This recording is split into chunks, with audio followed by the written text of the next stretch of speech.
And Horton called back to the mayor of the town, "You're safe now, don't worry. I won't let you down." "Humph!" humped a voice. "For almost 2 days you've run wild and insisted on chatting with persons who've never existed.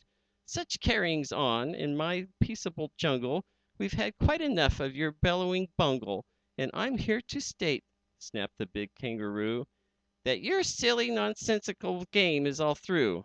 And the young kangaroo in her pouch said, "Me too!" With the help of the Wickersham brothers and dozens of Wickersham uncles and Wickersham cousins and Wickersham in-laws whose help I've engaged, you're going to be roped and you're going to be caged. And as for your dustbeck, ha! that we shall boil in a hot steaming kettle of bezelnut oil." "Boil it?" gasped Horton. "Oh, that you can't do.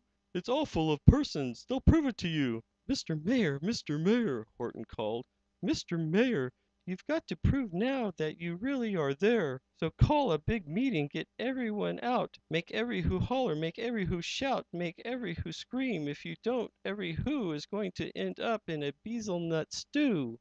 And down on the dustbek the scared little mayor quick called a big meeting in the Whoville town square, and his people cried loudly. They cried out in fear, "We are here! We are here! We are here! We are here!" And Horton called back, "I can hear you just fine, but the kangaroo's ears aren't as strong quite as mine. "They don't hear a thing.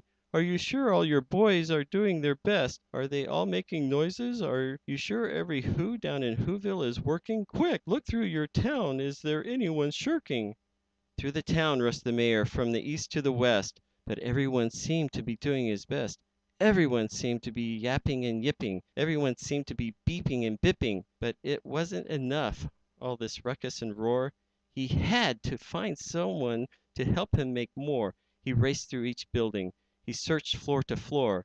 And just as he felt he was getting nowhere and almost about to give up in despair, he suddenly burst through a door and the mayor discovered one shirker quite hidden away in the Fairfax apartments, apartment 12J. A very small shirker named Jojo was standing, just standing and bouncing a yo-yo, not making a sound, not a yip, not a chirp. And the mayor rushed inside and he grabbed that young twerp and he climbed with the lad up the Eiffelberg Tower. "This," cried the mayor, "is your town's darkest hour. The time for all who have blood that is red to come to the aid of their country," he said. "We've got to make noises in greater amounts.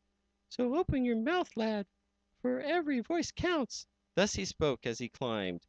When he got to the top, the lad cleared his throat and he shouted out, "Yop!" And that yop, that one small extra yop put it over.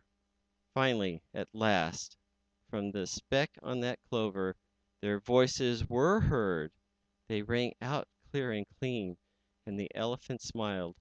"Do you see what I mean? They've proved they are persons, no matter how small, and their whole world was saved by the smallest of all." "How true! Yes, how true!" said the big kangaroo. "And from now on, you know what I'm planning to do? From now on, I'm going to protect them with you." And the young kangaroo in the pouch said, "Me too! From the sun in the summer, from rain when it's fallish, I'm going to protect them, no matter how smallish." Oh, love.